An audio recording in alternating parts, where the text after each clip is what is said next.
السلام علیکم ورحمۃ اللہ وبرکاتہ۔ میں کراچی سے علی احمد آپ کی خدمت میں حاضر ہوں، اور اس وقت پارہ 14 کا غربہ نمبر 1 پڑھ رہا ہوں۔ الحمدللہ اس غربہ کی تلاوت میں پہلے کر چکا ہوں، اور اب صرف مجھے ترجمہ پڑھنا ہے۔ پارہ نمبر 14 کا پہلا غربہ جو شروع ہو رہا ہے وہ سورہ حجر سے شروع ہو رہا ہے۔ یہ سورہ مکی ہے اور اس کی آیات 99 ہے، اور اس میں رکوع 6 ہے۔ بسم اللہ الرحمن الرحیم، الف لام را۔ یہ کتاب خدا اور قرآن مبین کی آیات ہیں۔ ایک دن آنے والا ہے جب کفار بھی یہ تمنا کریں گے کہ کاش ہم بھی مسلمان ہوتے۔ انہیں ان کے حال پہ چھوڑ دو، کھائیں پئیں اور مزے اڑائیں، اور امیدیں انہیں غفلت میں ڈالے گئے ہیں۔ ان قریب انہیں سب کچھ معلوم ہو جائے گا۔ اور ہم نے کسی قریے کو ہلاک نہیں کیا مگر یہ کہ اس کے لیے ایک میعاد مقرر کر دی تھی۔ کوئی امت نہ اپنے وقت سے آگے بڑھ سکتی ہے اور نہ پیچھے ہٹ سکتی ہے۔ اور ان لوگوں نے کہا کہ اے وہ شخص جس پر قرآن نازل ہوا ہے،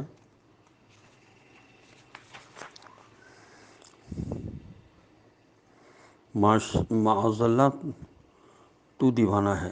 اگر تو اپنے دعوے میں سچا ہے تو فرشتوں کو کیوں سامنے نہیں لاتا ہے؟ حالانکہ ہم فرشتوں کو حق کے فیصلے کے ساتھ ہی بھیجا کرتے ہیں، اور اس کے بعد پھر کسی کو مہلت نہیں دی جاتی ہے۔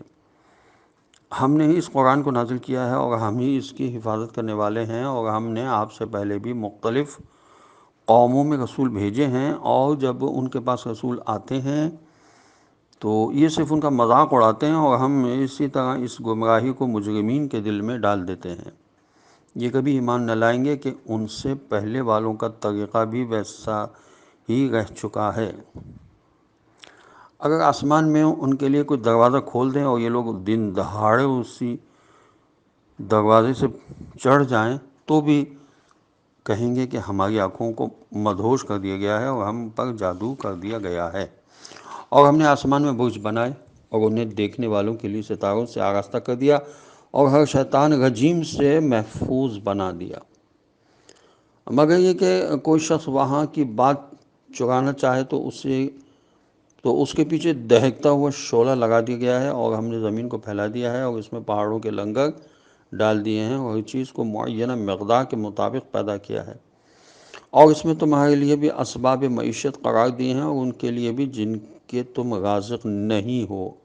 اور کوئی شے ایسی نہیں ہے جس کے ہمارے پاس خزانے نہ ہوں، اور ہم ہر شے کو ایک معین مقدار میں ہی نازل کرتے ہیں۔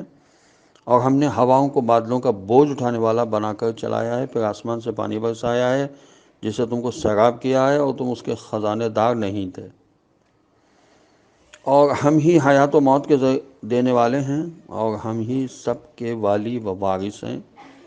اور ہم تم سے پہلے گزر جانے والوں کو بھی جانتے ہیں، اور بعد میں آنے والوں سے بھی باخبر ہیں۔ اور تمہارا پروردگار ہی سب کو ایک جگہ جمع کرے گا کہ وہ صاحب علم بھی ہے اور صاحب حکمت بھی ہے۔ اور ہم نے انسان کو سیاہی مائل نر مٹی سے پیدا کیا ہے جو سوکھ کر کھن کھن بولنے لگتی ہے، اور جنات کو اس سے پہلے زہریلی آگ سے پیدا کیا ہے۔ اور اس وقت کو یاد کرو جب تمہارے پروردگار نے ملائکہ سے کہا تھا کہ میں سیاہی مائل نرم کھنکھناتی ہوئی مٹی سے ایک بشر پیدا کرنے والا ہوں، پھر جب مکمل کر لوں اور اس میں اپنی روح حیات پھونک دوں تو سب کے سب سجدے میں گر پڑنا۔ تو تمام ملائکہ نے اجتماعی طور پر سجدہ کر لیا تھا، علاوہ ابلیس کے کہ وہ سجدہ گزاروں کے ساتھ نہ ہو سکا۔ اللہ نے فرمایا کہ اے ابلیس، تجھے کیا ہو گیا ہے کہ تو سجدہ گزاروں میں شامل نہ ہو سکا؟ اس نے کہا کہ میں ایسے بشر کو سجدہ نہیں کر سکتا جسے تو نے سیاہی مائل خشک مٹی سے پیدا کیا ہے۔ ارشاد ہوا کہ تو یہاں سے نکل جا، تو مردود ہے اور تجھ پر قیامت کے دن تک لعنت ہے۔ اس نے کہا کہ پروردگار مجھے روز حشر تک کی مہلت دے دے۔ جواب ملا کہ تجھے مہلت دے دی گئی ہے، ایک معلوم اور معین وقت کے لیے۔ اس نے کہا کہ پروردگار جس طرح تو نے مجھے گمراہ کیا ہے، میں ان بندوں کے لیے زمین میں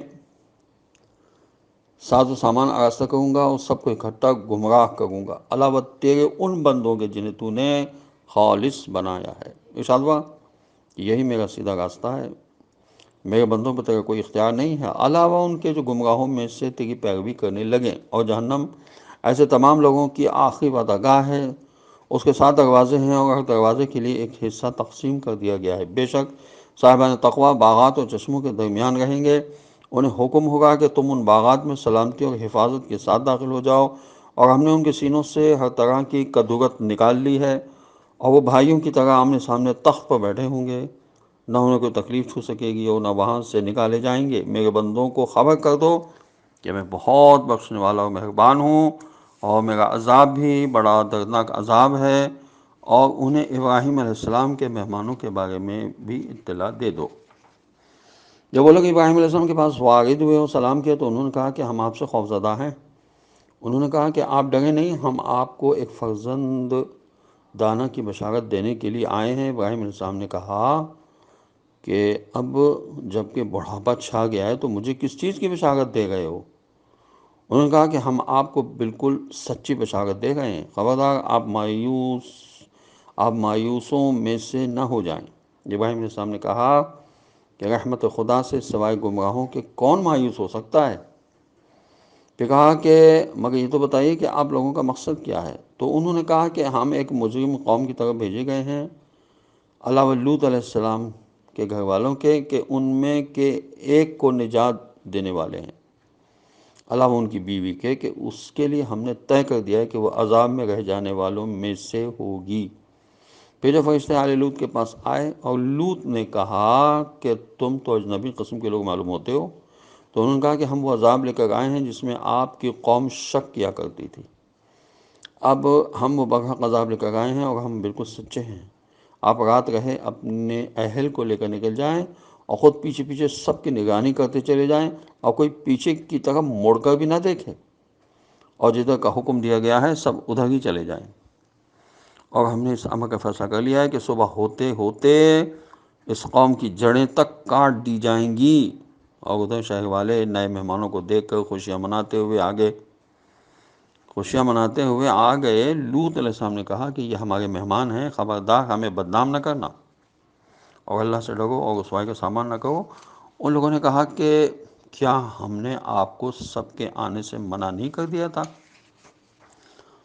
لوط علیہ السلام نے کہا کہ یہ ہماری قوم کی لڑکیاں حاضر ہیں، اگر تم ایسا ہی کرنا چاہتے ہو، آپ کی جان کی قسم یہ لوگ گمراہی کے نشے میں اندھے ہو گئے ہیں۔ نتیجہ یہ ہوا کہ صبح ہوتے ہی انہیں ایک چیخ نے اپنی گرفت میں لے لیا، پھر ہم نے انہیں تہو بالا کر دیا اور ان کے اوپر کھرنجے اور پتھروں کی بارش کر دی۔ ان باتوں میں صاحبان ہوش کے لیے بڑی نشانیاں پائی جاتی ہیں، اور یہ بستی ایک مستقل چلنے والے راستے پر ہے، اور بے شک اس میں بھی صاحبان ایمان کے لیے نشانیاں ہیں، اور اگرچہ ایکا والے ظالم تھے تو ہم نے ان سے بھی انتقام لیا۔ اور یہ دونوں بستیاں واضح شاہراہ پر ہیں، اور اصحاب حجر نے کبھی مرسلین کی تکذیب کی، اور ہم نے انہیں بھی اپنی نشانیاں دیں تو وہ اعراض کرنے والے ہی رہ گئے۔ اور یہ لوگ پہاڑ کو تراش کر محفوظ قسم کے مکانات بناتے تھے، تو انہیں بھی صبح سویرے ہی ایک چنگاڑ نے پکڑ لیا، تو انہوں نے جس قدر بھی حاصل کیا تھا کچھ کام نہ آیا۔ اور ہم نے آسمان و زمین اور ان کے درمیان جو کچھ بھی ہے سب کو برحق پیدا کیا ہے، اور قیامت بہرحال آنے والی ہے، لہذا آپ صلی اللہ علیہ وسلم ان سے خوبصورتی کے ساتھ درگزر کر دیں۔ بے شک آپ صلی اللہ علیہ وسلم کا پروردگار سب کا پیدا کرنے والا ہے اور سب کا جاننے والا ہے، اور ہم نے آپ علیہ السلام کو سب مثانی و قرآن عظیم عطا کیا ہے، لہذا آپ صلی اللہ علیہ وسلم ان کفار میں بعض افراد کو ہم نے جو کچھ نعمتیں دنیا عطا کر دی ہیں ان کی طرف نگاہ اٹھا کر بھی نہ دیکھیں، اور اس کے بارے میں ہرگز رنجیدہ بھی نہ ہوں۔ بس آپ اپنے شانوں کو صاحبان ایمان کے لیے جھکائے رکھیں، اور یہ کہہ دیں کہ میں تو بہت واضح انداز سے ڈرانے والا ہوں، جس طرح کہ ہم نے ان لوگوں پر عذاب نازل کیا جو کتاب خدا کا حصہ بانٹ کرنے والے تھے۔ اور جن لوگوں نے قرآن کو ٹکڑے کر دیا ہے،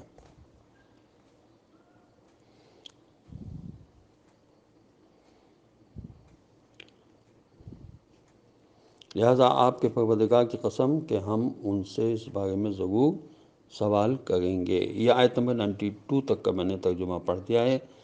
انشاءاللہ اس سے آگے جو ہے وہ اگلی آڈیو ویڈیو میں اس کا ترجمہ پڑھا جائے گا۔